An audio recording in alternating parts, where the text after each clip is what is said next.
Hello and welcome students. We are into the 17th video lecture of the video lecture series made on the subject of machine design, whose subject code is ME303, and the topic which we are going to discuss today is the design procedure of spur gear. That means we are going to discuss about the Lewis equation, which is used to find the beam strength of a gear tooth. I am Shri Krishna Mishra, Assistant Professor in the Department of Mechanical Engineering, Suresh Gyan Vihar University, Jaipur. Let's first of all explore the objectives of today's lecture. Students, the objective of today's lecture is first to understand the process of spur design. All right. Spur gear design, as I have told you in the previous lecture, you can go and watch my previous lecture in which I have told you about the different types of gears.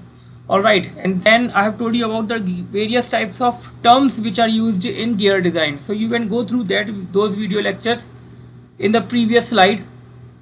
All right, and today I'm going to discuss with you about the process of spur gear design.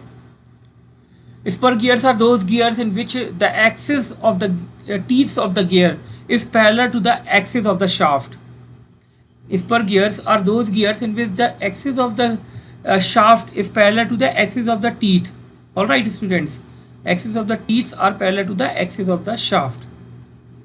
And second objective is to understand about the Lewis equation. Now, in order to derive equation which can give you the value of the strength of a gear tooth, you will have to go through the Lewis equation. Lewis equation is the equation through which you can calculate the beam strength, you can calculate the strength of a gear tooth.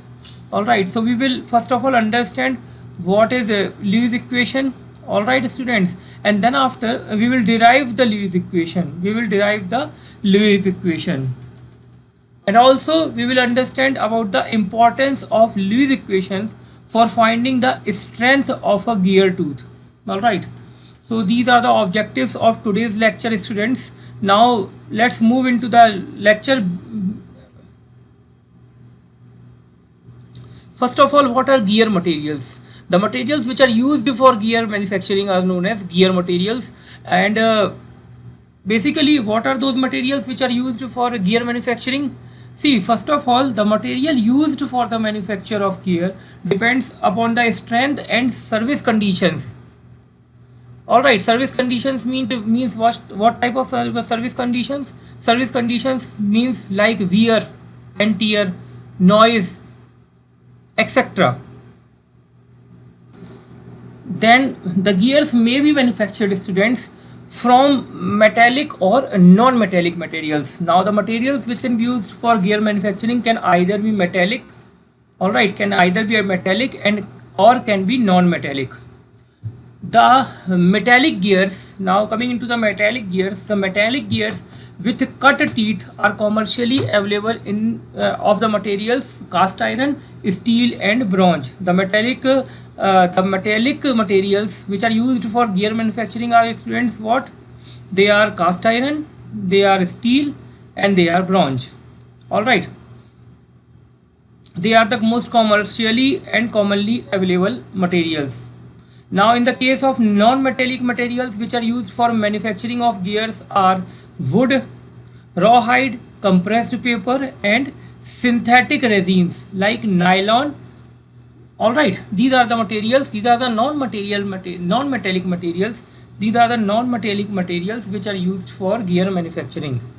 All right, and the plus point with the plus point with the non-metallic materials is that they help to reduce the noise. There is less problems of noise in the non-metallic gears. They especially help in reducing the noise. The noise is less developing in the case of non-metallic gears. Then comes in all of these gears materials, students, the most widely used material for gear manufacturing is the cast iron. Why is it so? Why cast iron is used a lot? Cast iron is used a lot because of some of its good property, some of its good manufacturing properties, like good wear property,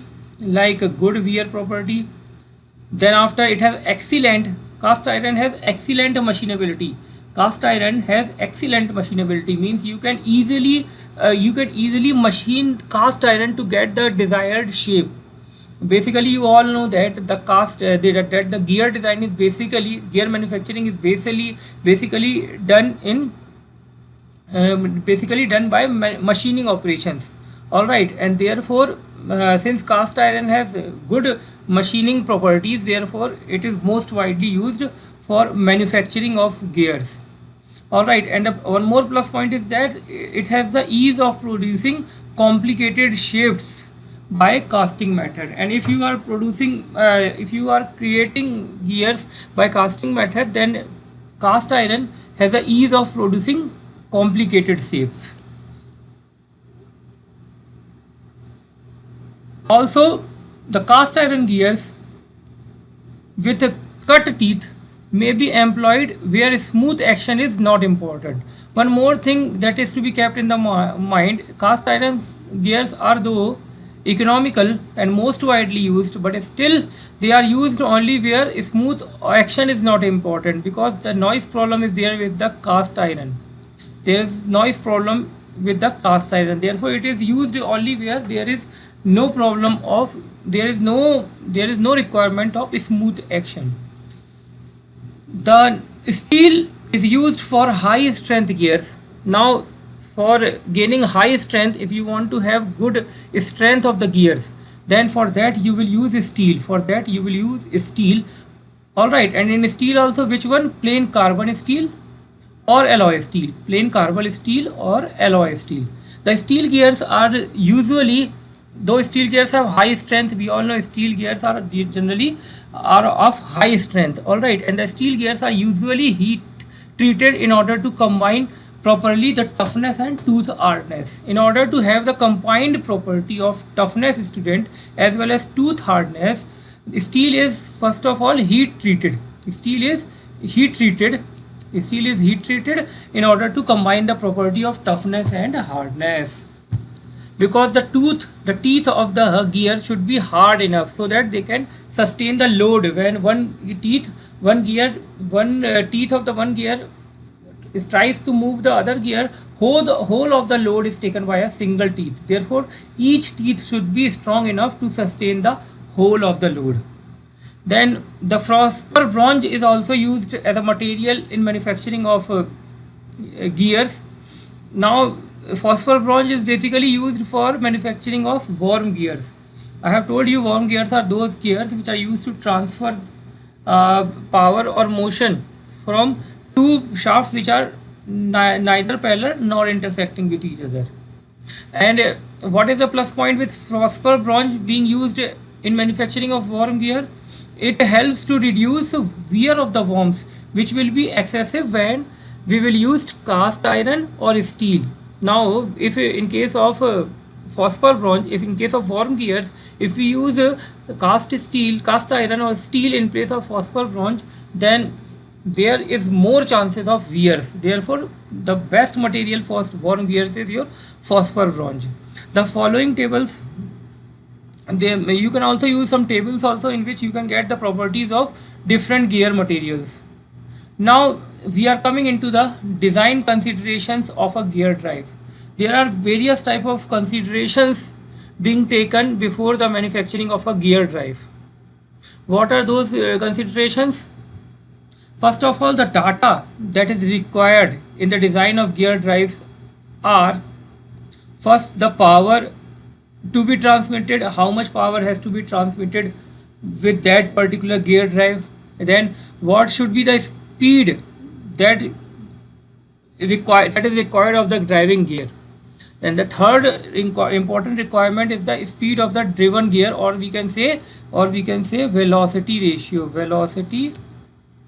ratio, how much velocity ratio you have to maintain. And the last is the center distance, means the distance between the center of the two shaft, on which the gear drive is on which the gear drive has been made, the distance between the center of the two shaft. If these are the two gears, then the distance between them, this distance, student, is known as your center distance. So center distance is also important. On the basis of that, gear designing has to be done. So what are the data that is usually given in the case of gear drive, design of gear drive? First is your power to be transmitted. All right. Second is your speed of the driving gear. Third is the speed of the driven gear, or we can say velocity ratio, or we can say the third is your velocity ratio, and the fourth is the center distance, the distance between the two shafts. Now the following requirement must be met in the design of a gear drive. Now what are the requirements? These are the data that is usually given. Coming into the requirement that must be met in the design of a gear drive. What are those requirements? First, the gear teeth should be sufficient, should have sufficient strength so that they will not fail under static loading or dynamic loading during normal running conditions. There should be enough strength in the gear teeth. All right, why? So that it should not fail under static loading, means when there is no motion, and when there is motion, then also it should have sufficient strength to sustain that load during motion, means it should have sufficient strength to not to fail under static loading and also under dynamic loading when it is in motion. All right, so first is the sufficient strength requirement. Then the second requirement is the gear teeth should have wear characteristics so that their life is satisfactory. Also the teeth should have good wearing characteristics, means it should last for a longer time during its working. So for that it should have high wear characteristics. It should not be worn out by easily during its operation. The third is the use of space and material should be economical. And the third is the material that is used for gear designing and the space requirement. These both should be less and show economical. They both should be economical. The fourth is the alignment of the gear. It is a very important thing in the design of gear drive. The alignment of the driving gear and the driven gear. The alignment of the gear and the deflection of the shaft. Both things. One is the alignment of the gear and the second is the deflection of the shaft.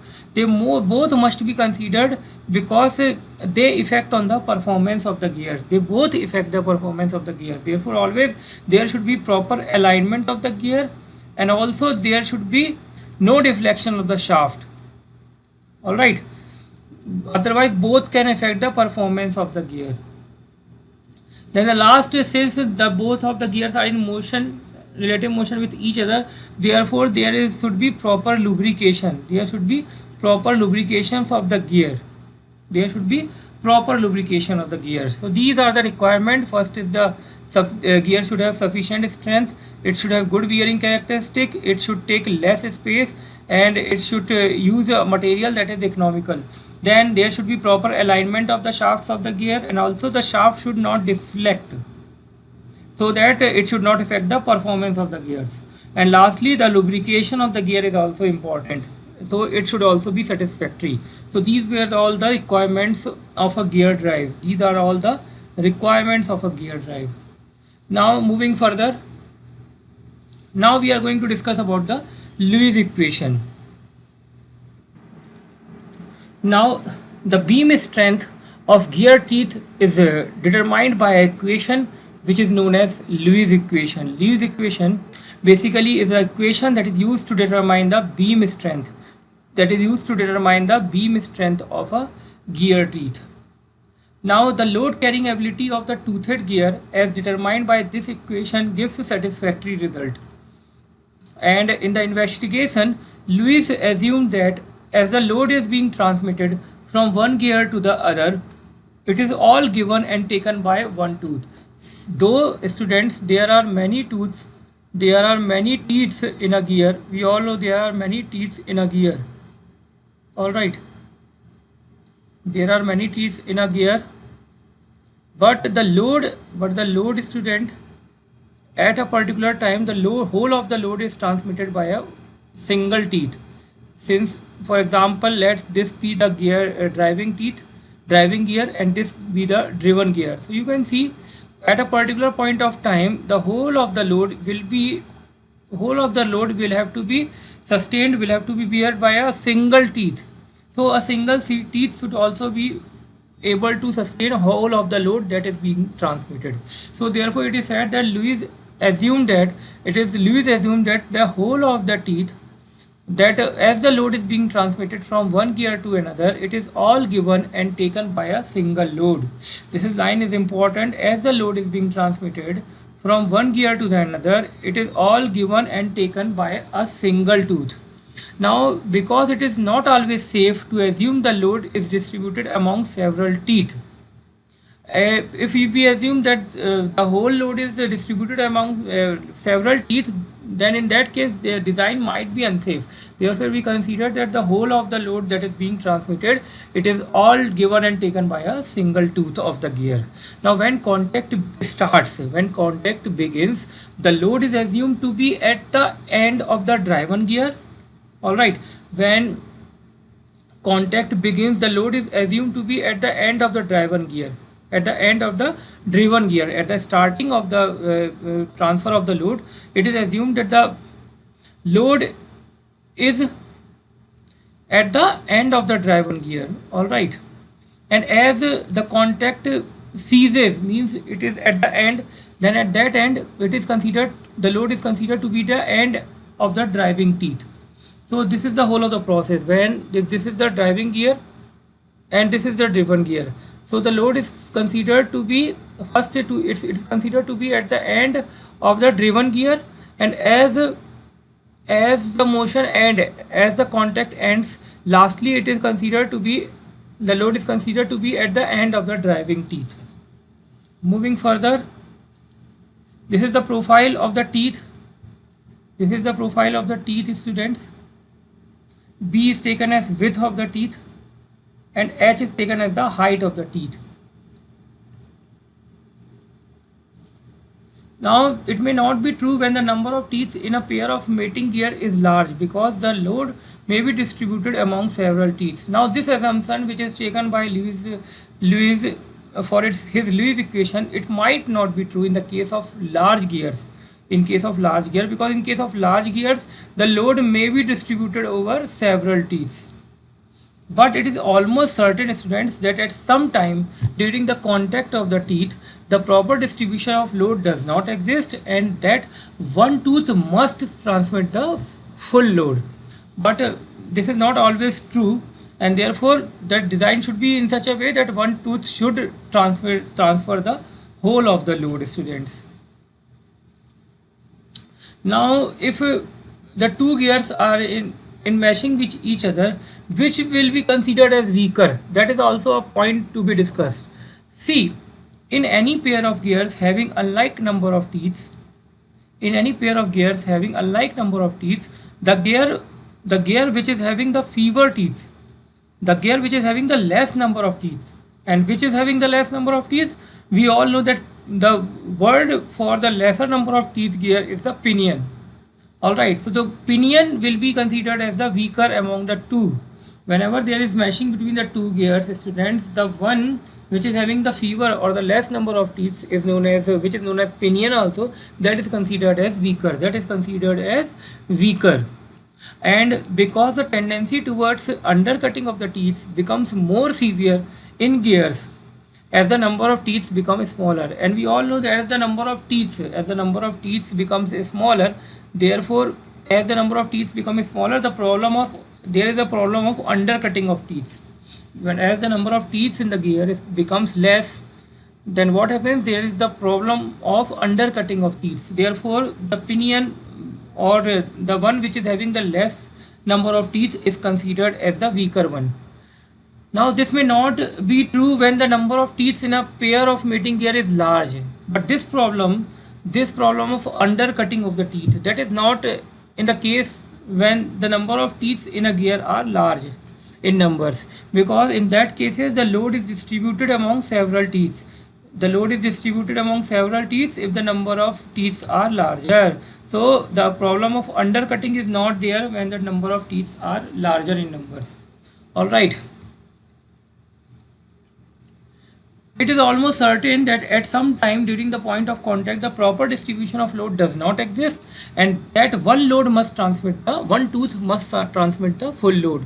Therefore, after such a discussion which I have had with you about the strength of the gear teeth, it is certain that at some point of time, the contact of the teeth, at some time during the contact of the teeth, at some time during the contact of the teeth, the proper distribution of load is not there, and one tooth, and therefore the one tooth should be designed in such a way that one tooth should also can also transmit the full load.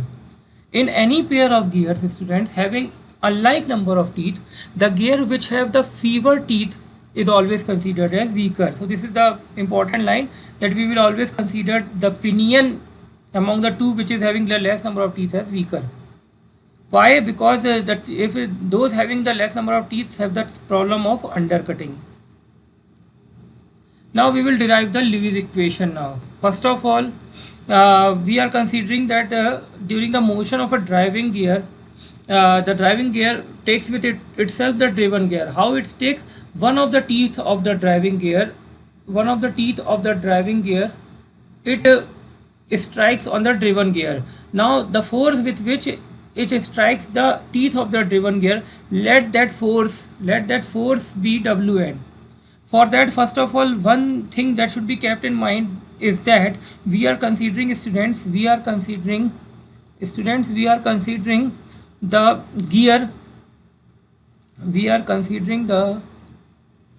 gear, teeth as a cantilever. We are considering the gear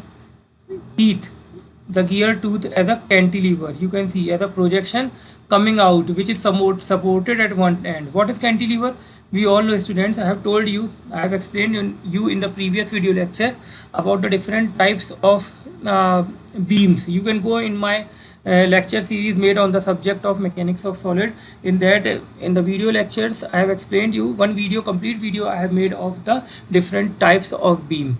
So you can go there and you can see what is cantilever. For in short, I can tell you, cantilevers are those beams which are supported at one end. Means since the tooth in the gear are supported on one end, on the other hand they are free, therefore they can be considered as a cantilever. So first thing in the derivation of a Lewis equation, the first thing which we are doing is we are considering each tooth as a cantilever beam.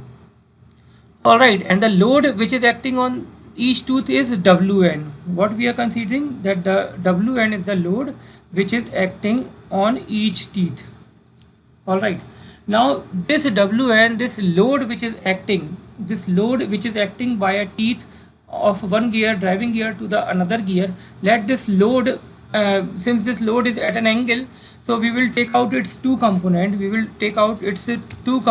One in the tangential direction, to which we will write Wt, alright, and the other in radial direction, to which we will write Wr. So radial direction means along the radius of the teeth, and tangential means along the tangential direction. So this is tangential gear, this is tangential, and this is radial. Alright, now these two, one is acting along the perpendicular direction and the other is parallel to the center line of the tooth respectively. Now moving further, students, the Wt load, the tangential component of the load, among these two Wr and Wt, the Wt, students, this induces bending stress. This is the one which induces the bending strength. This is the one, student, which induces the bending strength. Alright, bending stress, and it tends to break the tooth. Wt component induces the bending stress and it tends to break the tooth. And the other component, which is the radial component, Wr is what? The radial component. So this radial component, it induces the compressive strength on the tooth. Since it is along the radial direction, so it compresses the tooth.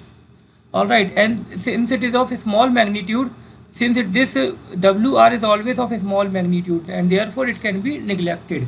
Among these two components WT and WR of Wn, we can neglect the radial component WR. Why? Because it is of very small magnitude. So the whole of the design of the gear teeth is done on the basis of bending stress. And what is bending stress? Bending stress is WT. Alright. We are neglecting WR. Moving further, the critical section or the section of maximum bending stress may be obtained by drawing a parabola through A and tangential to the tooth curves at B and C. Now in order to find the critical section, means the section where you can get the maximum bending stress, it can be obtained. How we will obtain this section? It can be obtained by drawing a parabola through A. Through A, what we are doing? We are drawing a parabola through A. Alright, parabola through A and tangential to the tooth curves at B and C. In this way, we are drawing a parabola through this point A, where this normal load, where this tangential load is acting at this particular point, we are considering point A, and from A we are drawing parabola at B and C. Why we are doing? In order to get the point or the section of maximum bending stress, where the maximum bending stress is acting. So we are considering that maximum bending stress is acting at point A. Alright, and through A you are drawing parabolic curves to B and C. Moving further, this parabola from A to B and C, this particular parabola from A to B and C outlines a beam of uniform strength. That is, the teeth are shaped like a parabola. It will have the same stress at all the sections. Alright, this design of parabola is in such a way that wherever you will see stress value, you will find the same stress value everywhere. As for this particular understanding of this concept of stress reduction, you can go into my previous video lecture, in which I have told you about stress concentration and how to reduce the stress concentration. From there you can get the idea that why we are considering parabola here, in order to have uniform strength at all the sections. Alright, the tooth is larger than parabola at every section except BC. You can see that the parabola which you are considering as the portion of the same stress everywhere, in this you can see that the beam, that the tooth is having more thickness than the parabola at all the sections. Tooth is larger than parabola at all the sections except this BC, means BC is the critical portion, students. Apart from BC, you can see the whole of the tooth everywhere is more thick than this parabola, which is considered as of uniform thickness, uniform stress everywhere. So every portion can sustain the load, the stress that will be acting on the application of this Wn. But the only problematic area is this section BC, because it is of the same thickness as is given by this parabola. So we conclude that the BC section is the section of maximum stress, or it is the critical section. It is the critical section, students. The maximum value of bending stress at this section BC can be obtained by this particular Lewis equation. Now this is Lewis equation, students. First of all, this is not Lewis equation. From this we are going to derive the Lewis equation. We all know this is from the bending equation. M upon I is equal to sigma by y. We all know that from bending equation, students, we all know that according to bending equation, sigma by y, M upon I is equal to sigma by y. M upon I is equal to sigma by y. Alright, and through it we can, and through this we can get this particular equation, that sigma is equal to my by I. W we have written here as a subscript. So sigma w is equal to my by I. So this basically is giving you a value of what? It is giving you the maximum stress value at the section BC. All right. Now here what we will take as y. Y is the distance of the center neutral axis to the outermost fiber. We all know this bending equation. In this bending equation, students, what is y? Y is basically the distance. Y is basically the distance of the neutral axis from the distance of the outermost fiber from the neutral axis. So if this particular whole of this thickness is your y, you will take y by 2. If whole of the thickness is h, or if whole of the thickness of the teeth is t, you will take its half value in place of y. You will take its half value in place of y. So in place of y, students, we are going to take the value. We are going to take the value t by 2. All right. In short, we will write it t by 2. I, moment of inertia, we will calculate. All right. We all know the moment of inertia of a rectangular section. Since if we will see the teeth profile of the teeth is rectangular. So for a rectangle whose width, student, is b, whose width is b and whose thickness is t, for such a profile, the moment of inertia for, in such cases,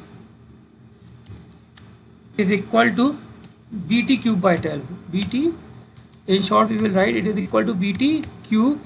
In power, it is divided by 12. All right, divided by 12. In this way, we write it bt cube by 12. Now here, m is what? M is the bending moment. M, how we will calculate this value of m in this equation?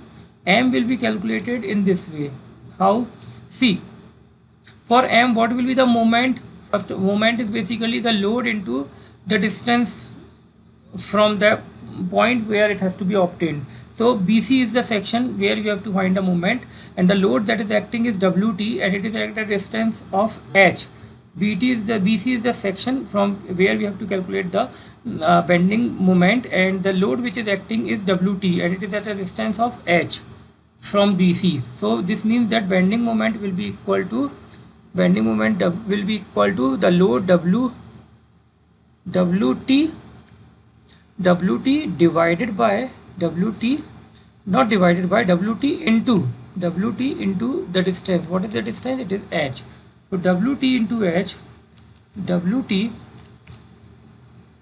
into h, this will give you the value of the bending moment. So in this way, this is your bending moment. In place of m, you will write WT into h. In place of y, you will write t by 2. In place of I, you will write bt cube by 12.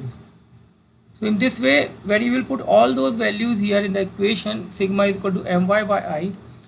I have told you what is the meaning of each and every term. M is the maximum bending moment which you will be considering at section BC, and it is equal to WT into h. It is equal to maximum bending moment will be equal to WT into its distance h. This will give you the maximum bending moment across at the critical section BC. BC is considered as the critical section. Then what is WT? WT is the tangential load that is acting on the tooth. All right. With this WN has been it has been resolved into WR and WT, and WR is neglected and WT is considered. WT is the tangential load acting on the tooth. H is the length of the tooth. We are taking H as the length of the tooth, the total length of the tooth. All right. Then Y is what? Y in the equation is basically Y, we are taking just a half, as I have told to you. It is the distance of the neutral axis and the outermost fiber. Then what is I? I is the moment of inertia about the center line of the tooth. And we all know that for a rectangular profile, the moment of inertia is Bt cube by 12. And B is what? B is the width of the gear face. B is what? B is the width of the gear face. Alright. So these were the nomenclature which are used in the Lewis equation. Substituting each and every value which I have explained you here in the previous this one. When we substitute each value, students, we will find that we will get an equation. Everything will get cancelled out from here. T will cancel out the t cube. It will become t square. All right. And if you will simplify, finally you will get that the tangential load is equal to sigma w b into t square divided by 6h. Sigma w into b into t square divided by 6h. This is the equation for finding the tangential load.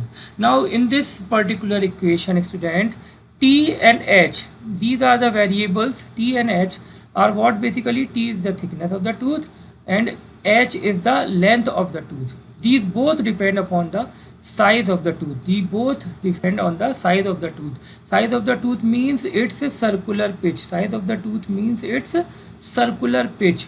It's a circular pitch. All right. PC, circular pitch means, in short, we write it at PC. So we can write that if this is so, then we can write, students, in place of t, we can write t is equal to xpc. All right. In place of t, we can write t is equal to xpc. And h is equal to kpc. Means since both are depending on circular pitch of the gear, therefore let there be some constant x into pc. For t we can write, and for h we can write it is equal to k into pc. So substituting these two values in place of t and h in the equation of tangential load, in this equation you will get what? You will simplify and you will get something like this: sigma w b pc into x square by 6k. Now when these both were constant, x and k, so x square by 6k will also be constant. Let this constant, student, be given a name, y, and y will denote what? Y will be your Lewis form factor. Y will be your Lewis form factor or tooth form factor. All right. And the equation for finding that tangential load will be Wt is equal to sigma w b pi m y. It's Wt is equal to sigma w b pi m y. Wt is equal to sigma w b pi m y, where y is what? Y is the Lewis form factor. Y is the Lewis form factor, or in other words we can say tooth form factor. And this equation is this particular is Wt. This particular value of Wt is what? It is the beam strength of the tooth. It is the beam strength of the tooth. Now the value of y, constant y, this you can get from machine design data book. In data book itself you can get this equation for, these are the different types of gears: 14.5 composite and full depth involute profile teeth, then 20-degree full depth involute system, and 20-degree stub system. So on this particular, if the question which is asked with you is having the teeth 20-degree full depth involute, so in that case you will take this particular equation. If it is of 14.5 degree, you can take this one as the value of y, and if it is 20-degree stub system, then you will take this value 0.175 minus 0.841 divided by t. So these are all the value of y, Lewis form factor or tooth form factor. You need not have to memorize these three equations. You can get these equations in your design data book. Now moving further, as we have for today the content is enough. Now based on this content, let's solve some multiple choice questions in order to assess whether we have gained the understanding of the concept of gear strength, beam strength or not. So coming into the multiple choice questions. So first multiple choice question, let's read out.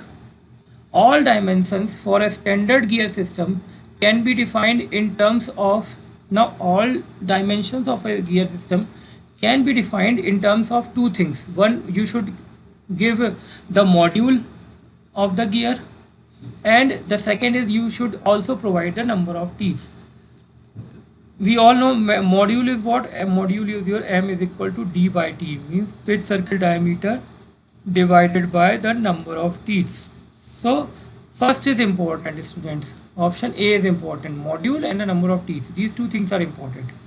The second question says that the curve traced by a point on a line as it rolls on a circle is called. Now this particular a question has been asked because there are basically two types of profile of a gear tooth. One can be cycloidal and the other can be involute. What are the two profiles, students? These are not important for our design of the gear topic, but you should know that one is your involute profile and the other is your cycloidal profile.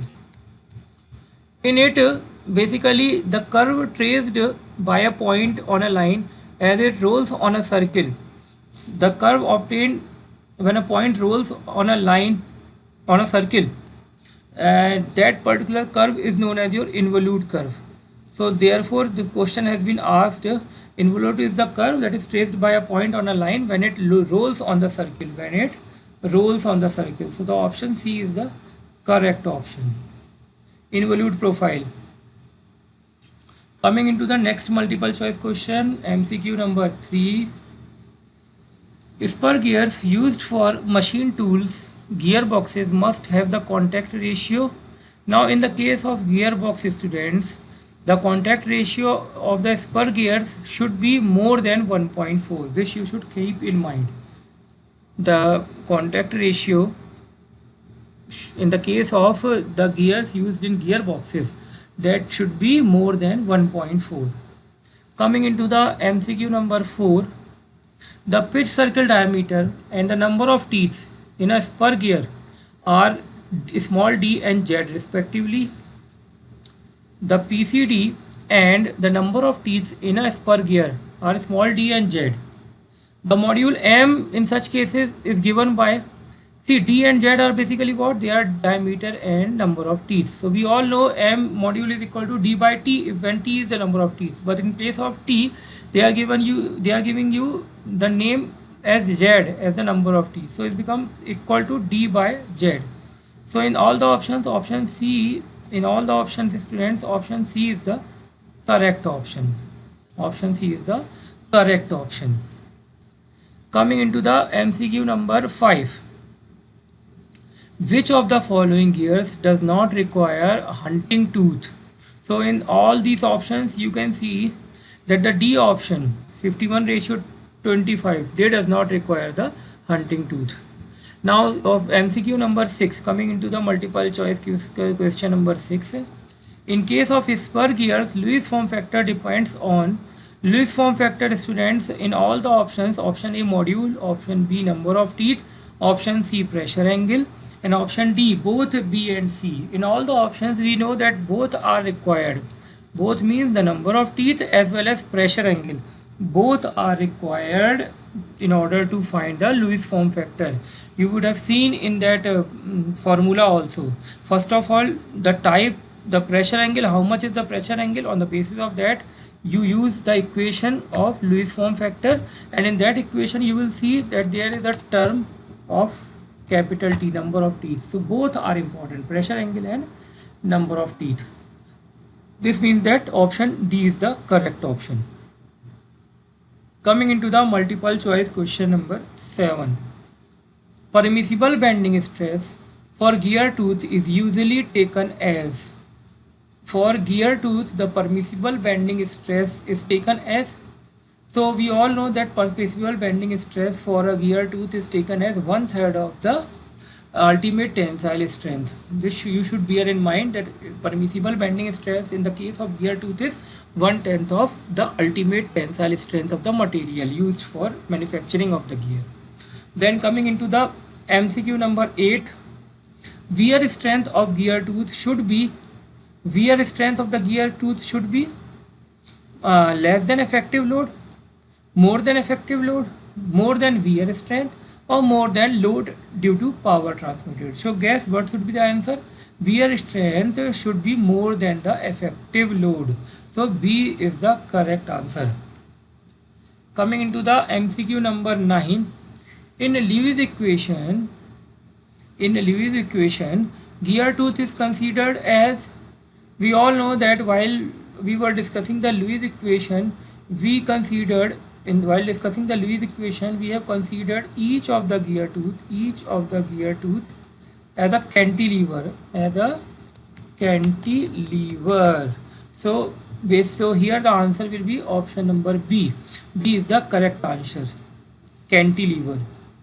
All right, coming into the MCQ number 10, multiple choice question number 10.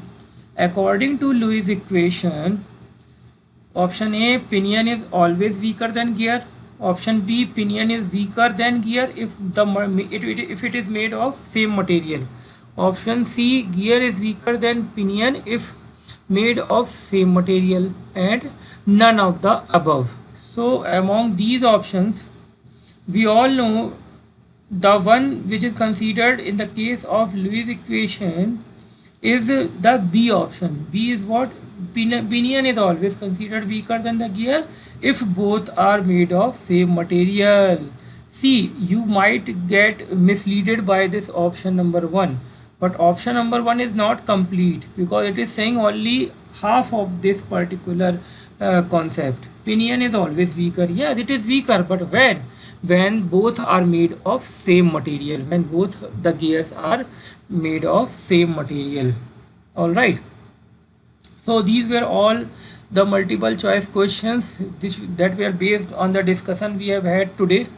Student, I hope you have understood each and every concept which I have explained you. Now for references, you can use any of the reference book which are given in this particular slide. Any book you can take, all are very good books. The content which I majorly use is from this Design of Machine Element by V.B. Bhandari. Apart from this, one of the most classic book is of Shingley. Again, it is of McGraw-Hill publication, Mechanical Engineering Design. So that's all for today's lecture, students. I hope you have understood everything. Thank you, students. Thank you and have a nice day.